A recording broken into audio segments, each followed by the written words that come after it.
السلام علیکم. اچھا جی, آج میرا ارادہ تھا کہ میں ویڈیو بناؤں کہ ہم غصے کو کیسے قابو کر سکتے ہیں, ہم اپنے اینگر کو کیسے مینیج کر سکتے ہیں اور کیسے اس پہ کنٹرول پا سکتے ہیں. لیکن جیسے ہی میں ویڈیو بنانے کے لیے بیٹھا تو فوری طور پہ ہی ایک والز والا یہاں سے گزرا, چونکہ وہ ٹی وی بجاتا ہے, اور وہ پھر میں انتظار میں بیٹھ گیا. وہ جیسے ہی گزرا تو پھر وہ کلفی والا آ گیا اور اس نے ٹن ٹن ٹن ٹن شروع کر دی, اور پھر وہ جیسے ہی گزرا تو آلو پیاز والا آ گیا, اور میں مسلسل انتظار میں بیٹھا رہا اور میرا ٹیمپرامنٹ آپ یقین کریں لوز ہونے لگا. تو پھر مجھے خیال آیا کہ اس سے بھی زیادہ امپورٹنٹ بات یہ ہے کہ ہمیں غصہ آتا کیوں ہے. کیونکہ آپ کہیں آگ لگی اور اس پر پانی ڈال دیں تو آپ جتنی دفعہ بھی ڈال لیں, اگر آپ کو یہ نہ پتا ہو کہ آگ لگی کیوں تھی تو آپ کا وہ پانی ڈالنا ہر دفعہ ٹھیک ہے, آگ تو بجھ جائے گی لیکن وہ پھر لگ جائے گی.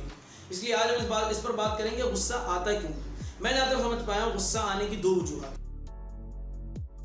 پہلی وجہ ایکسپیکٹیشن ہوتی ہے, یعنی کہ آپ کو امید نہیں ہوتی, آپ کی امید کے برخلاف کوئی کام ہو رہا ہوتا ہے.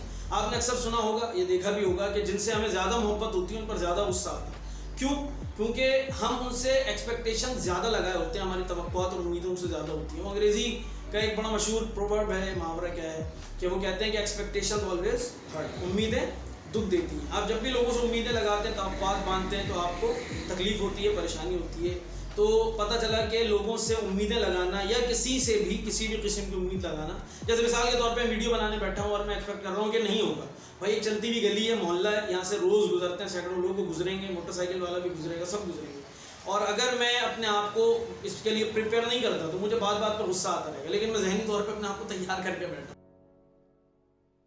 دوسری بڑی وجہ غصہ آنے کی یہ ہے کہ ہمارا انوائرمنٹ اور ایٹماسفیئر ہمیں غصے ہمارا ٹیمپرامنٹ لوز کرتا ہے. مثال کے طور پہ جولائی کا مہینہ چل رہا ہے, گرمی کی شدت بڑھ رہی ہے, پھر اکثر لوگ چھوٹے گھروں میں رہتے ہیں, فیملیز بڑی ہوتی ہیں, لائٹوں کا آنا جانا معمول بن گیا ہے. اسی طرح جب ہم نہانے کے لیے جاتے ہیں, پتہ چلا شاور کھولا پانی نہیں آ رہا, لٹ ہے بھرنے کے لیے نل کھولا پانی نہیں آ رہا, استری کے لیے کپڑے نکالے لائٹ چلی گئی, جا رہے تھے کسی بھی وجہ سے کنوینس نہیں ملی, لیٹ ہو گئے, باس کا غصہ کسی پر تھا کسی پہ نکل گیا, فائنینشیل پرابلم چل رہی ہیں, تنخواہیں آدھی مل رہی ہیں, دکانیں نہیں کھل رہی ہیں, لوگ گھر پہ آ رہے ہیں تو اتنی لمبی چوڑی سودے کی لسٹ موجود ہے, منڈے کے پیمپر ہیں, کسی کی دوا ہے, کچھ لے کر آنا ہے, کچھ دے کر آنا ہے. تو اس سب کے نتیجے میں انسان کا ٹیمپرامنٹ لوز ہونے لگتا ہے. تو ہمارا انوائرمنٹ اور ایٹماسفیئر بھی ہمارے غصے کی بڑی وجہ ہوتی ہے.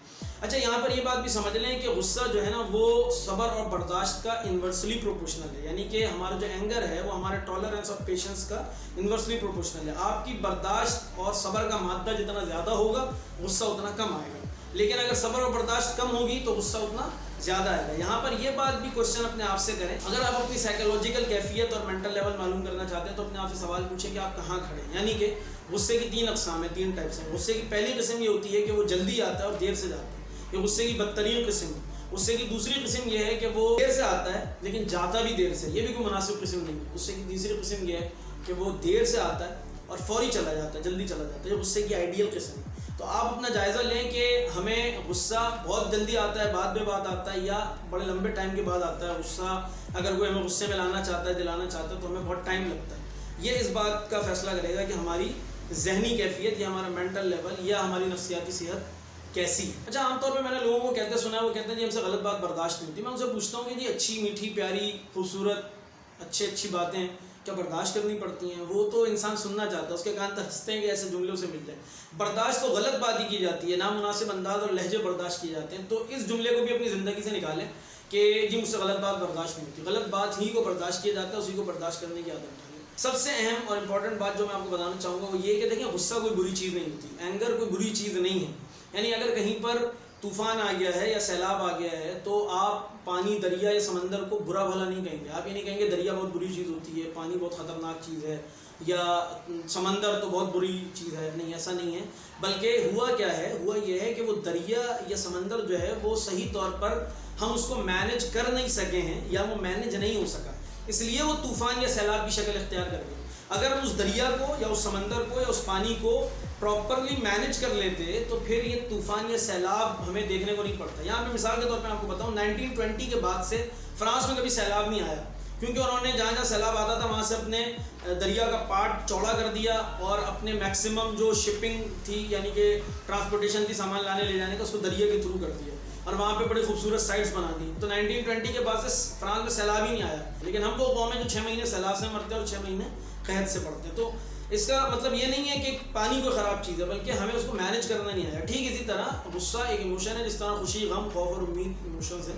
اسی طرح غصہ بھی ایک کیفیت، جذبات اور احساس کا نام ہے، اور یہ بڑا پازیٹیولی اس کو ہم یوٹیلائز کر سکتے ہیں اگر ہمیں پتہ ہو کہ اس کو آپ استعمال کر سکتے ہیں اور یہ کیا جا سکتا ہے۔ نیکسٹ ویڈیو کے اندر ہم 2 سوالات کے جوابات دیں گے۔ پہلی چیز تو ہے کہ غصے پر کنٹرول کیسے کیا جا سکتا ہے، اس کو قابو کیسے کیا جا سکتا ہے۔ اس سے بھی زیادہ اہم سوال یہ ہے کہ غصے کو پازیٹیولی کیسے یوٹیلائز کیا جا سکتا ہے، مثبت انداز میں اس کو کیسے لیا جا سکتا ہے۔ یہ بہت اہم سوالات ہیں اور ان سوالات کے جوابات انشاءاللہ نیکسٹ ویڈیو کے اندر ہم دیں گے۔ تب تک کے لیے اپنا بہت خیال رکھیے گا۔